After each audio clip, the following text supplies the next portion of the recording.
para você. Fizeram uma comparação muito nas redes sociais, professor, do ato de celebração da eleição de Lula, né? Muita gente da esquerda utilizou e falando, olha só, a Paulista cheia. E naquela época, o senhor também fez a contagem de pessoas. Onde tinha mais gente? Na celebração da eleição de Lula ou no ato de ontem, professor? No ato de ontem. Foi a maior manifestação que a gente já mediu nos 2 últimos anos, desde que a gente mede manifestações políticas nas ruas de São Paulo.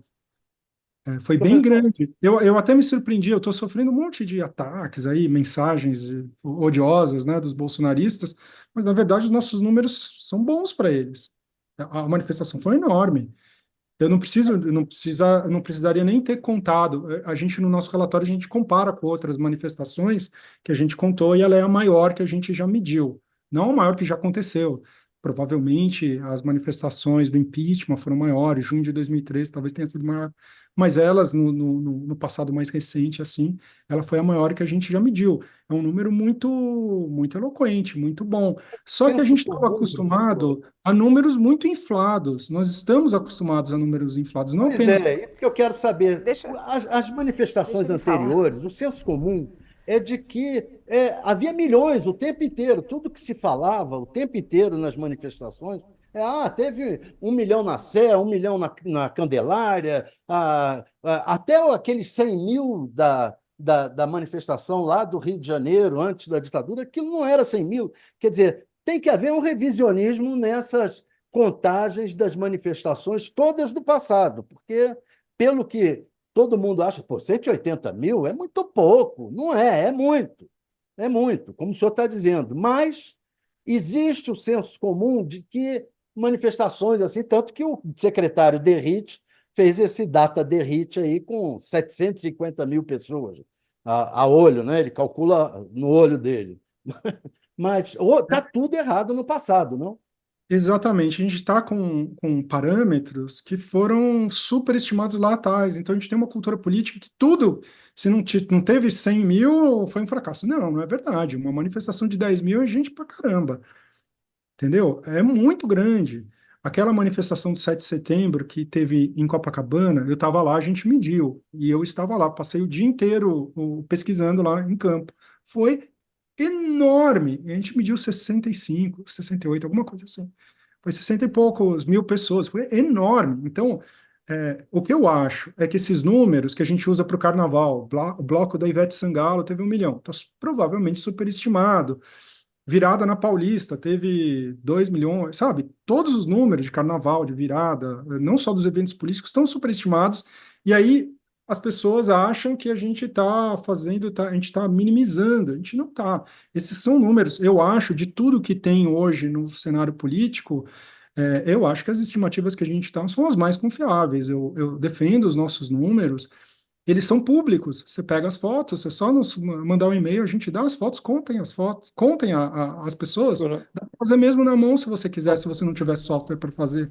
Eles são números que a gente produz e são passíveis de revisão. É totalmente diferente das outras estimativas que estão por aí, que alguém bateu o olho e falou: tem uns 10 quarteirões, deve ser 1 milhão de pessoas. O professor, é doutor muito Pablo, não, interessante quando o senhor por fala favor, que é um Fabiola. número muito alto. Basta você pensar em estádio de futebol. É sempre o jornalismo, a gente sempre usa, né?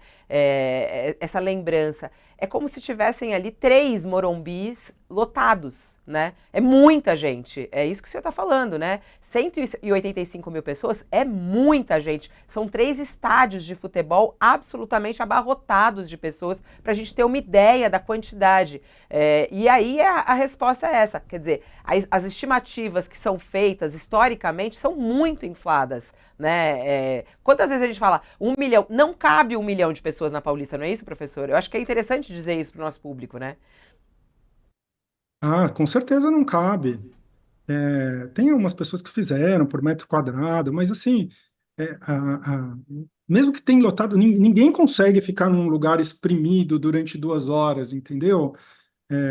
Ali cabe algumas poucas centenas de milhares, se fosse lotado de. E eu nunca vi ela lotado de ponta a ponta. Esses números estão muito inflados. Só que, veja bem, é justamente por isso, quando a gente divulgou o número, a gente divulgou a nossa série histórica. Então, a gente mostrou o que, que a gente calculou no 7 de setembro de 22, o que, que a gente calculou na virada do Lula. E esse número é muito maior do que todos esses outros eventos que a gente calculou no passado. Então, eles são números bons. O que me chama a atenção é que o bolsonarismo, mesmo a gente falando, pô, isso aqui foi uma coisa muito grande, muito maior do que as outras coisas que a gente andou medindo no passado, eles não estão querendo apenas dizer, poxa, o presidente Bolsonaro está mobilizando números grandes. Eles estão querendo dizer que esses números grandes mostram que o Bolsonaro ganhou as eleições. Isso não é É, verdade. Mesmo esse número enorme que a gente calculou, e eu repito várias vezes, né? 130 mil é enorme, muita gente que teve lá. Isso aí não dá 2% do eleitorado de São Paulo. Lembrando que teve muitas caravanas, tiveram muitas caravanas que vieram do interior, vieram até de outros estados.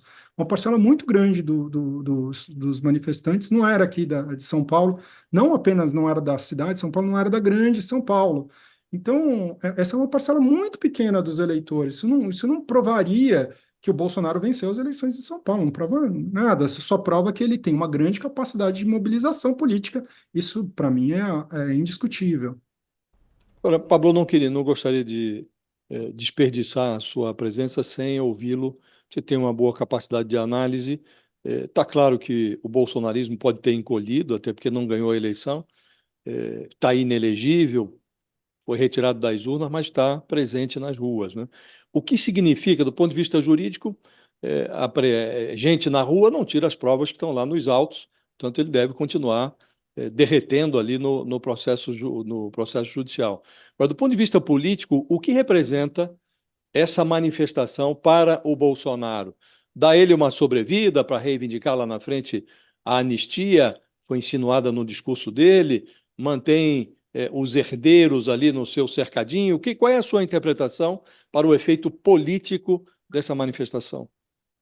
Eu acho que teve duas coisas principais. O primeiro, ele tem que manter a tropa viva, né?